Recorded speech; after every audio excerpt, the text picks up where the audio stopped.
días. Vamos a leer Colosenses 2, del 20 al 23. Si con Cristo ustedes ya han muerto a los principios de este mundo, ¿por qué, como si todavía pertenecieran al mundo, se someten a los preceptos tales como no tomes en tus manos, no pruebes, no toques? Estos preceptos, basados en reglas y enseñanzas humanas, se refieren a cosas que van a desaparecer con el uso. Tienen sin duda apariencia de sabiduría, con su afectada piedad, falsa humildad y severo trato del cuerpo, pero de nada sirven frente a los apetitos de la naturaleza pecaminosa. Esto es palabra del Señor. ¿Cómo están? Buenos días, todavía, buenos días.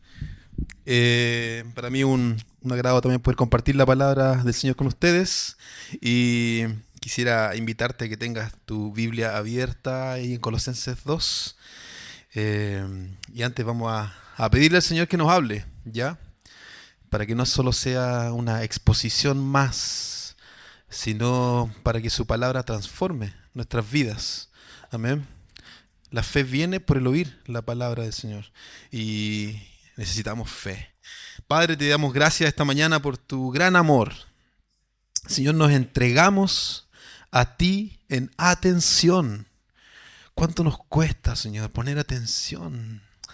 Queremos escuchar tu palabra, Señor. Yo te pido que me ayudes con la voz, la concentración también, Señor, y que tu Espíritu nos lleve a Jesús y nos deje a los pies de la cruz. En el nombre de Jesús te lo pedimos. Amén. Amén. Amén, amén. Hemos estado viendo, como ya muchos saben, ¿cierto? La serie de la carta a los Colosenses. Una carta pequeña en el Nuevo Testamento, una carta que el apóstol Pablo le escribe a la iglesia de Colosas, una ciudad que ya no existe, que son ruinas, pero que hace 2000 años era un pueblo donde habían creyentes que Pablo no conocía, pero que recibió noticias de ellos y le escribe alegre por lo que se ha enterado de estas buenas noticias. Pero también se ha enterado de malas noticias, no de ellos directamente, sino de ideas o enseñanzas que no corresponden a la fe cristiana. Y en el capítulo 2 ya hemos estado viendo algunas de esas ideas. Chris, Franz, la semana pasada estuvo Ricardo hablando acerca de todas estas enseñanzas de los falsos maestros, y tal vez la más cercana, que fue la que Ricardo estuvo enseñando la semana pasada, que tenía que ver con el legalismo y de cómo habían maestros que le estaban diciendo a los creyentes en Colosas: está bien si crees en Jesús, pero también deberías guardar un poco los mandamientos de la ley. Deberías guardar también los ritos, las fechas, la Pascua, ¿cierto?, de la liberación de Egipto. Deberías guardar la celebración de los panes, ritos del pueblo de Israel, que ya no pertenecían necesariamente a la fe y que lo estaban imponiendo al creyente, a los cristianos, como normas. Sin embargo, ahí Ricardo nos llamaba, ¿cierto?, a recordar y a vivir la vida plena que tenemos ya en Cristo. No necesitamos otras normas externas, no necesitamos otras leyes o ritos para vivir la vida plena, la plenitud en Cristo. Y aquí en el capítulo 2, versos 20 al 23, ya Pablo está más o menos cerrando esta exhortación hacia los falsos maestros para hablar acerca de, podríamos llamarle, el ascetismo. Estas prácticas de autolimitarse, autocensurarse, de disfrutar placeres que Dios ha dado a su pueblo, placeres naturales, como ciertas comidas, por ejemplo. Y Pablo va a darle ahora con el martillo a esa idea.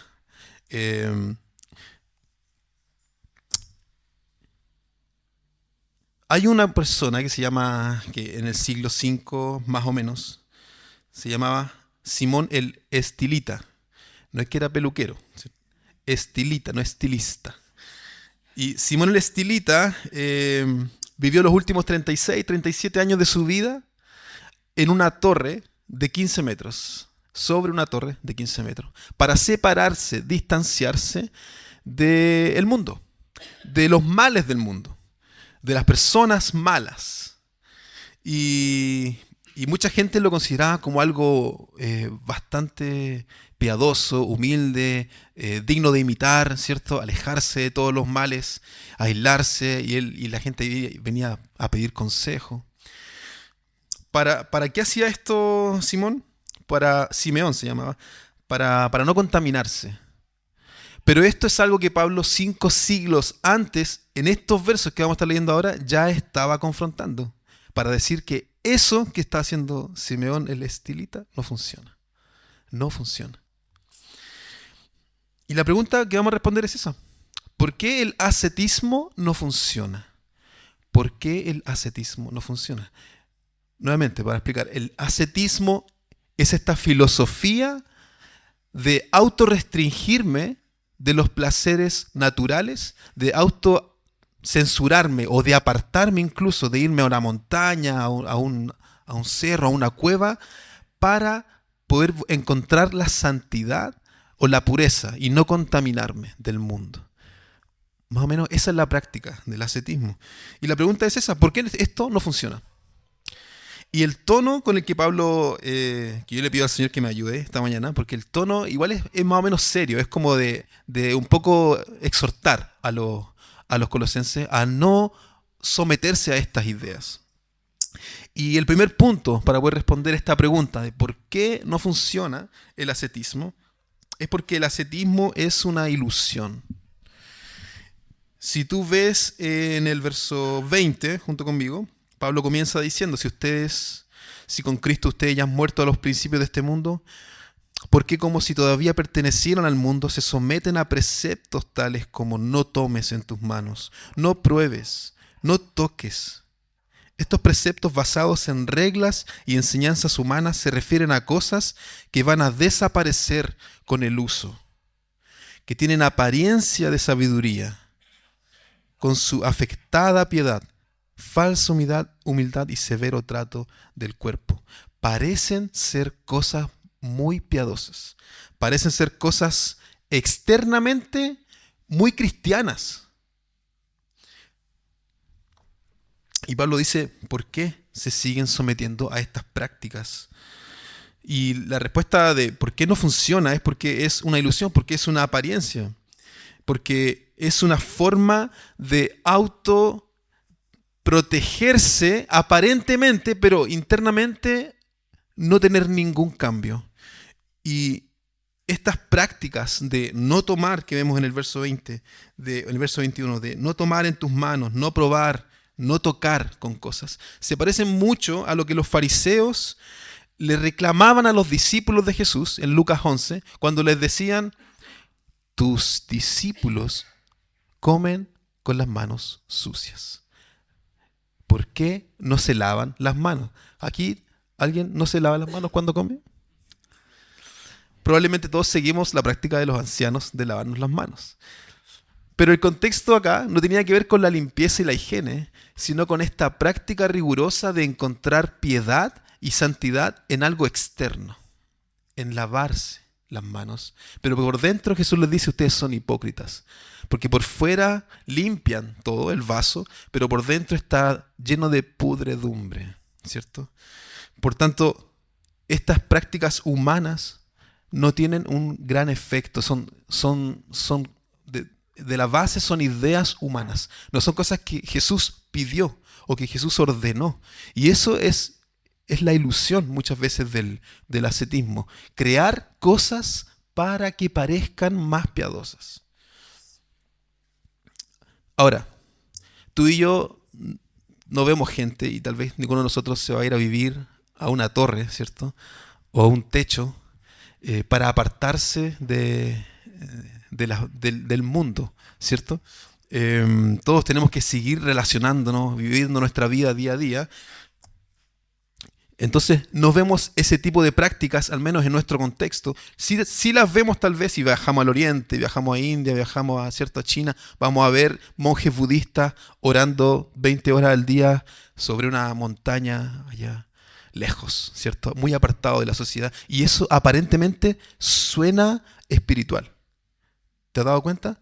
Muchas veces esta invitación que puedes ver de repente en redes o quizás amigos tuyos que practican ciertas prácticas budistas, yoga o meditación, están aparentemente haciendo cosas que parecen espirituales.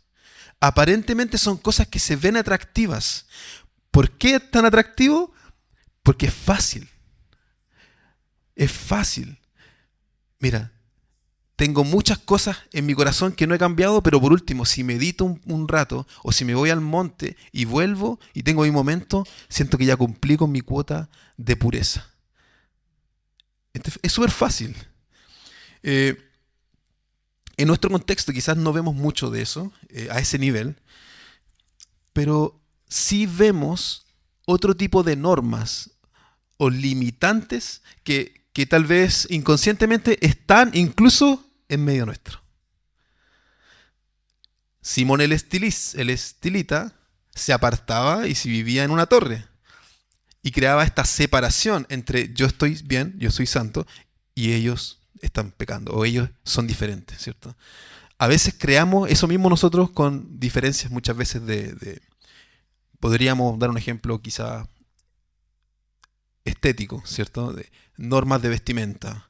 No puedes venir a la iglesia si no vienes decentemente vestido, por ejemplo, ¿cierto? Ahora, no está mal venir decentemente. Está súper bien. Gracias por preocuparte esta mañana de arreglarte, bañarte. Y gracias por eso, gracias. Pero en el caso de que no lo hicieras, no es una norma que yo o alguien debería imponerte. Pero eso a veces es como algo innato que nos sale de la guata. ¿Cachai? Como crear esta separación entre el que no hace lo que yo hago, ¿cierto? El mismo ejemplo, solamente de arreglarse en la mañana, tú puedes decir, yo me levanté temprano, me bañé, me arreglé, me maquillé, me puse tal. Y esta persona viene y llega todo chascón, como que se bañó y aquí está en la iglesia, como si nada. Debería preocuparse un poquito más, ¿cierto? Simplemente un pensamiento así ya está creando esta separación que Simón el estilita ya había hecho en su torre. Entre nosotros muchas veces ocurre. Otras cosas pueden ser como el servicio en medio nuestro, el servir simplemente a la iglesia en comparación con los que no sirven, también es un espacio que yo puedo crear, un círculo el cual yo puedo cercar y decir, en este lado estamos los que servimos y allá no. En este lado estamos los que vamos realmente a la misión y allá no. Y creamos un cerco, ¿cierto? O la misma asistencia a la iglesia. Es que esta hermana viene para los puros retiros y para las completadas. ¿De dónde viene eso? Sino de un sentir de superioridad moral, que es lo que buscan los ascetas, ¿cierto?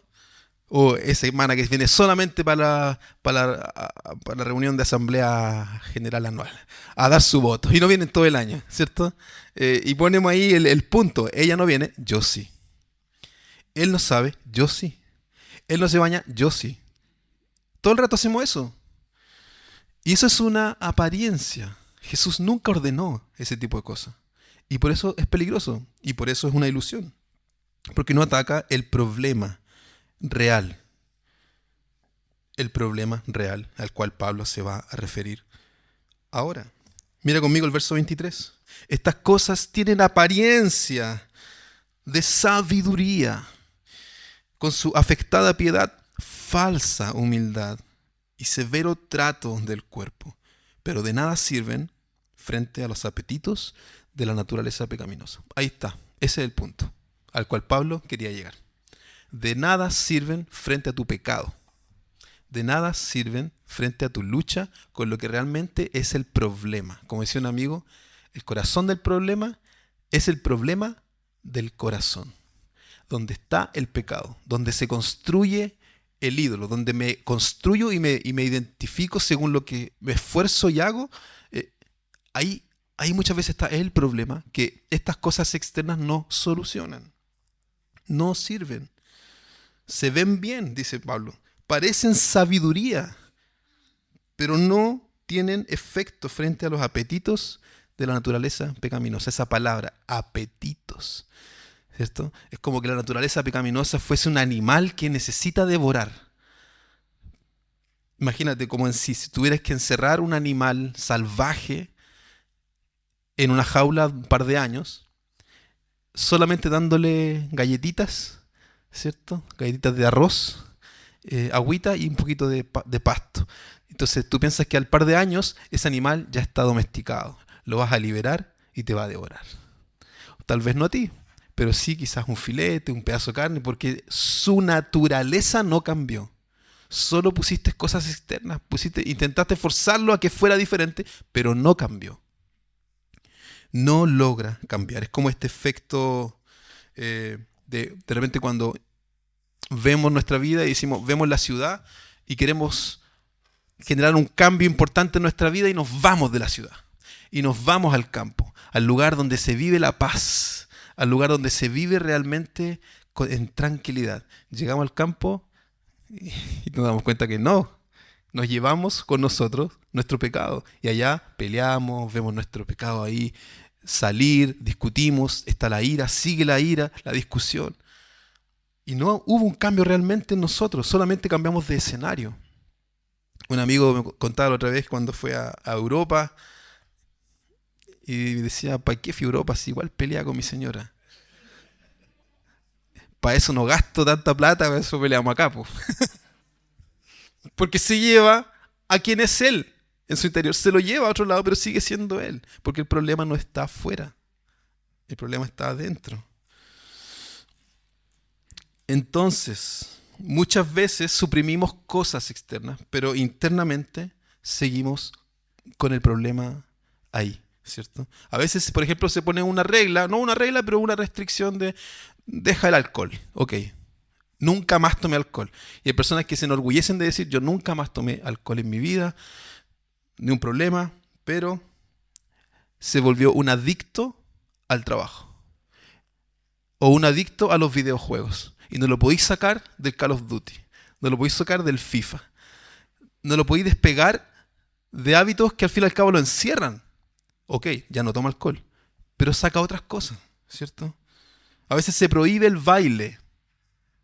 La bachata, no sé aquí cuánto. La chavata. Pero la lujuria sigue ahí. La lujuria está ahí todavía. No se va. A veces se intenta, ¿cierto?, como cubrir a las personas vestiéndolas bien. Pero cuando abren la boca, siguen siendo los caras. ¿Qué pasa? Chuta, pensé que al ponerle un terno iba a cambiar su... No, ¿cierto? El cambio externo, este esfuerzo de castigar el cambio externo, nunca logra un efecto internamente. No sé si conoce la historia, Martín Lutero fue conocido también como una asceta, alguien que buscaba y se disciplinaba estrictamente para cambiar su corazón y se golpeaba su cuerpo. Y no fue hasta que encontró ahí en el texto de Romanos 1:17, ¿cierto?, que el justo por la fe vivirá. Y eso lo dejó dado vuelta para la muralla. Y se dio cuenta que no dependía de cuánto esfuerzo él le pusiera, sino de que algo externo ya estaba ocurriendo en Cristo y que podía ser de beneficio para él, poner su fe en Jesús.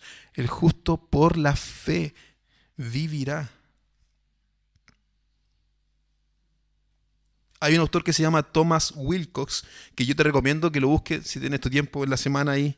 Él escribió un texto no tan largo que se llama Miel de la Peña o Miel que sale de la roca. La va a encontrar ahí en Google gratis, porque él ya murió, así que los derechos se fueron. Y él tiene una frase, y en este texto de Miel de la Peña, yo podría resumirlo más o menos como él intenta plasmar la realidad de lo que significa confiar en Cristo para tu salvación y no confiar en ti para nada. Y eso es fuerte, porque tú y yo nos levantamos cada día poniendo nuestra confianza en lo que vamos a hacer. Wilcox dice, esa no es la fe cristiana. La fe cristiana es cada día depender de Cristo. Y hay una frase que él dice, aplica lo que tú quieras. Ese cambio que tú quieras externamente, aplícalo a tu vida, siempre y cuando eso, si no es la sangre de Cristo, ese cambio va a envenenar la herida realmente.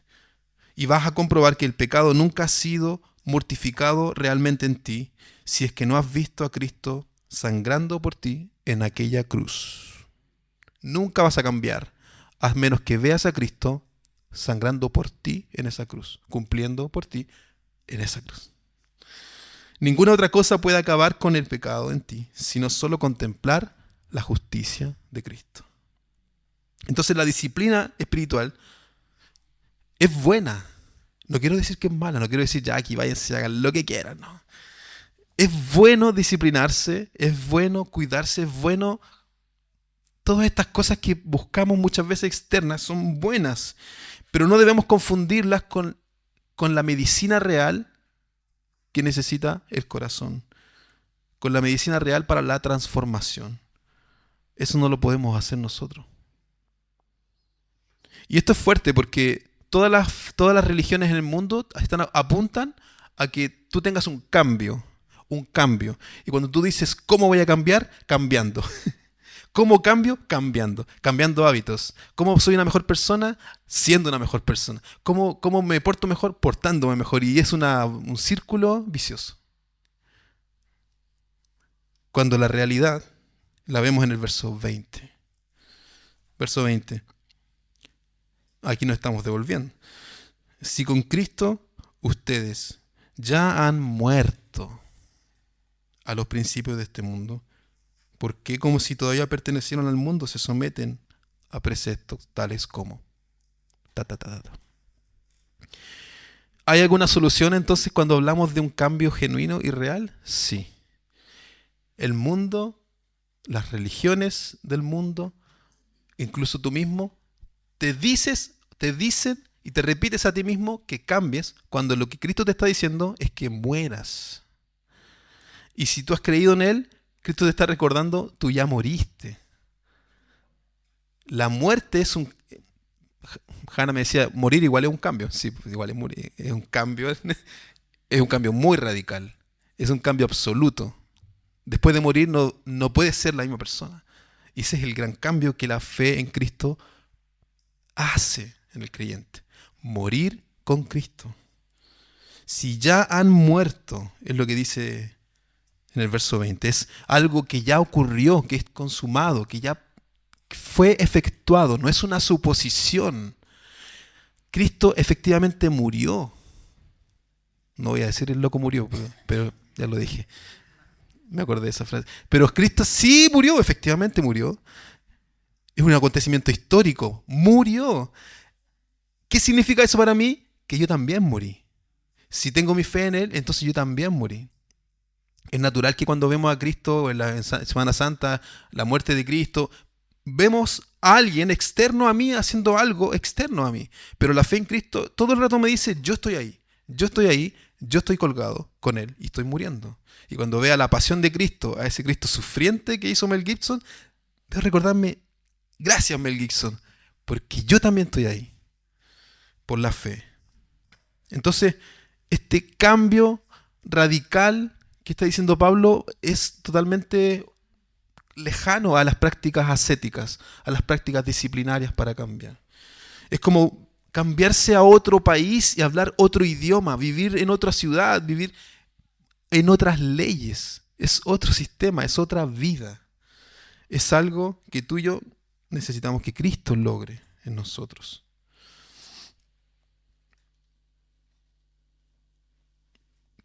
Entonces, ¿por qué el ascetismo no funciona? Porque es una ilusión. Porque no hace un cambio real y porque el creyente ha muerto. El creyente ya no vive para sí. Y esa es una verdad que debemos recordarnos cada mañana.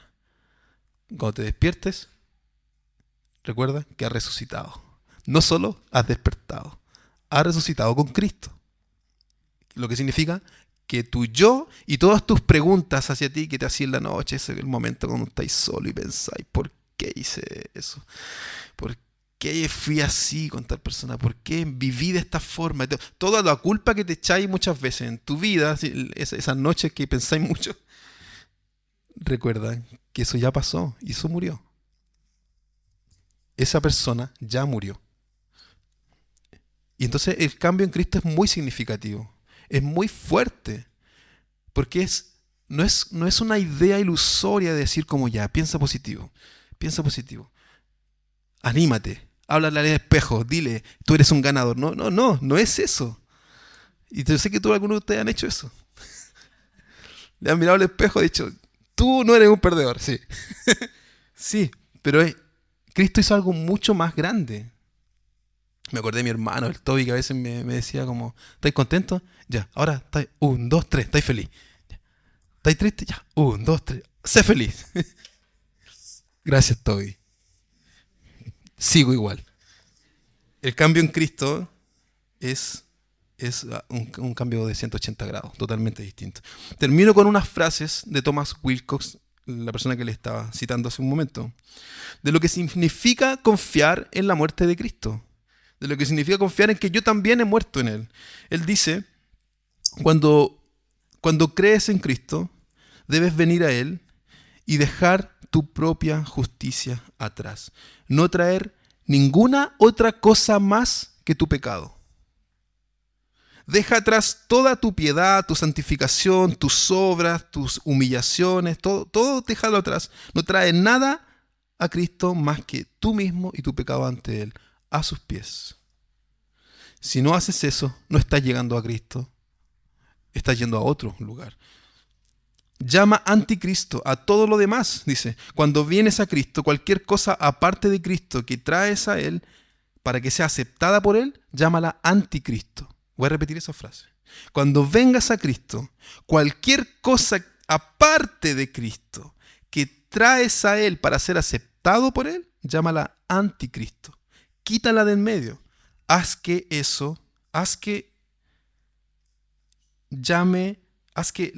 solo la justicia de Cristo triunfe.